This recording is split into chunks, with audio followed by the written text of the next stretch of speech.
السلام علیکم ویورس، کیسے ہیں آپ سب؟ امید کرتی ہوں آپ سب خیریت سے ہوں گے۔ اللہ آپ کو آباد رکھے، اللہ آپ کو اپنے مقصد میں کامیابی عطا فرمائے۔ تو ڈیئر، میں آپ سے پہلے یہ گزارش کرنا چاہوں گی، سب سے پہلے تو آپ میرے چینل کو لائک، سبسکرائب اور شیئر ضرور کریں اگر آپ کو ویڈیو اچھی لگی ہو، تاکہ آپ آنے والی ویڈیو آپ تک پہنچ سکے۔ تو یہ ہے ہیلتھ اینڈ فزیکل ایجوکیشن، جس کے متعلق میں آپ سے بات کرنا چاہوں گی۔ بانی پاکستان قائد اعظم محمد علی جناح کا کہنا ہے، صحت مند جسم ہی صحت مند دماغ پیدا کرتا ہے۔ یہی وجہ ہے کہ دنیا میں زندہ تو قومیں جسمانی تربیت اور سپورٹ کو اہمیت دیتی ہیں۔ پہلی پاکستانی اولمپکس گیم 1948 کراچی میں قائد اعظم منسلک کروائی تھی۔ تو ہم اس کے بارے میں تو آپ جانتے ہیں، ہیلتھ اینڈ فزیکل ایجوکیشن، اگر ہماری صحت اچھی ہوگی تو ہمارا دماغ بہت اچھا کام کر سکتا ہے۔ تو صحت کا تعلق ہمارے پورے جسم سے، ہمارے جسمانی اعضاء سے ہے۔ اگر ہمارے جسمانی اعضاء بالکل درست ہوں گے تب بھی ہم ایک اچھا دماغ پا سکتے ہیں۔ تو اس کے لیے ہم اپنے روزمرہ کام کو سر انجام دے سکتے ہیں۔ تو آئیے ہم اس کے تفصیل سے اس کو بیان کرتے ہیں۔ تو علم صحت کیا ہے؟ علم صحت کو حفظان صحت ہائیجان بھی کہتے ہیں، جہاں ہائیجین کا لفظ ہائیجیا سے اخذ کیا گیا ہے۔ ایک قدیم یونانی صحت کی دیوی کا نام تھا۔ اس کی دو شاخیں ہیں، ذاتی یا شخصی حفظان صحت، عوامی یا قومی حفظان صحت۔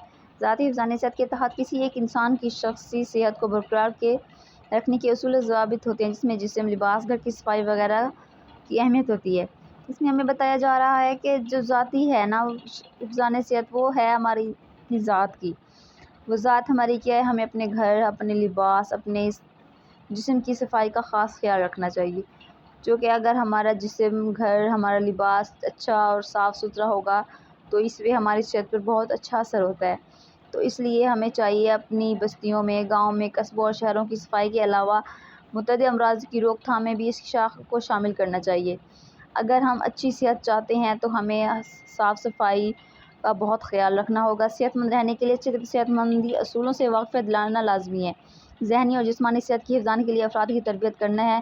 صحت کی تعلیم، ہیلتھ ایجوکیشن، ایسے بہت سے اعمال کا مجموعہ ہے جن میں لینے والے صحت سے متعلق کسی موضوع کے بارے میں معلومات حاصل کرتے ہیں، نئے حاصل کردہ علم کی بنیاد پر اپنے عمل میں مثبت تبدیلی لانے کے نئے طریقے سیکھتے ہیں اور ان نئے طریقوں کو اپنی زندگی میں عادت کے طور پر اپناتے ہیں۔ ان نئے طریقوں اور عادات کو اپنانے کے لیے ان کی صحت برقرار بحال ہو سکتی ہے، اس کو مزید فروغ حاصل ہوتا ہے۔ صحت کی تعلیم کے مقاصد کی تکمیل اس وقت تک ممکن نہیں ہوتی جب تک تعلیم حاصل کرنے والے کے عمل میں تبدیلی نہ آ جائے۔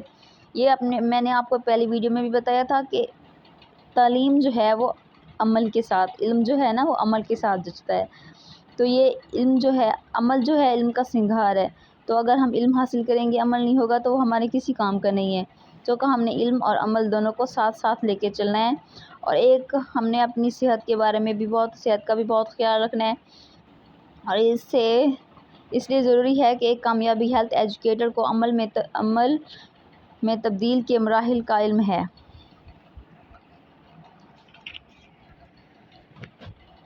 تو علم صحت کی تعریف، ڈاکٹر تھامس وڈ۔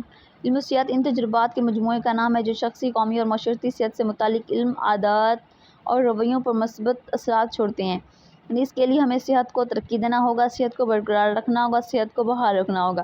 صحت کو ترقی ہم کس طرح دے سکتے ہیں کہ ہم اپنی صحت کو پروموٹ کریں، ہم باقاعدہ ورزش کریں، اپنی صحت کو برقرار رکھیں، تاکہ ہم ورزش کرتے ہیں تو ہماری صحت بہت اچھی ہو جاتی ہے۔ تو اس لیے ہمیں چاہیے کہ ہمیں صبح صبح اٹھ کے ہمیں واک کرنی چاہیے۔ تو یہ ہماری صحت کے لیے بہت اچھی ہوتی ہے، جس سے ہماری آنکھیں، ہمارا جسم، ہمارے اعضاء، ہماری ہر ایک چیز بہت اچھی اور فٹ رہتی ہے۔ صحت کو بحال رکھا جائے، ہمیں اچھے کھانے کی چیزیں اپنانی چاہیے، نہ کہ زیادہ آئلی چیزیں کھائیں اور ایسی چیزیں کھائیں جو ہماری صحت کو بالکل مینٹین رکھ سکیں۔ علم و صحت وہ عمل ہے جس کے ذریعے افراد لوگوں کا گروپ یہ جانکاری کرتا ہے کہ صحت کی نشوونما بہتر بنانا، صحت کو برقرار رکھنا، صحت بحال رکھا جائے، بیماری زخم کا تدارک کیا جائے، جان کے خطرے کو کم کیا جائے۔ پروفیسر گراؤٹ کہتے ہیں، علم صحت ایسا عمل ہے جو فرد اور گروہ کی صحت مند طرز عمل اور اس کی تدریسی مراحل کا احاطہ ہے۔ علم صحت جو فروغ اور آگاہی دیتی ہے کہ کیسے شخصی صحت کو برقرار رکھا جاتا ہے۔ علم صحت ایک لا حائل عمل ہے جس کا تعلق صحت اور اس کے اصولوں اور ان اصولوں پر عمل کرنے والے طریقوں، واقفیوں اور ان پر عمل سے ظہور پذیر ہونے والے رویوں میں تبدیلی سے متعلق اثر ہوتا ہے۔ یعنی کہ ہم جب واک کرتے ہیں، ہم جب ورزش کرتے ہیں، اپنی صحت کا خیال رکھتے ہیں، ان میں سے نہ کہ ہمارے جسم، ہمارے رویوں میں، ہمارے لہجے میں نرمی آئے گی۔ علم و صحت سے مراد ایسے اصول میں سے روشناس کرنا جس پر عمل پیرا ہو کر صحت مند اور خوشگوار زندگی گزار سکے۔ یعنی کہ اگر ہماری صحت اچھی ہوگی، ہمارا مائنڈ ٹھیک ہوگا، ہم بالکل تندرست ہوں گے، تب بھی ہم کسی سے اچھے سے بات کر سکتے ہیں، اپنا مزاج درست کر سکتے ہیں، اپنے خیالات میں توازن پیدا کر سکتے ہیں۔ تو یہ ساری چیزیں جو ہیں یہ ہماری صحت کے لیے بے حد ضروری ہیں۔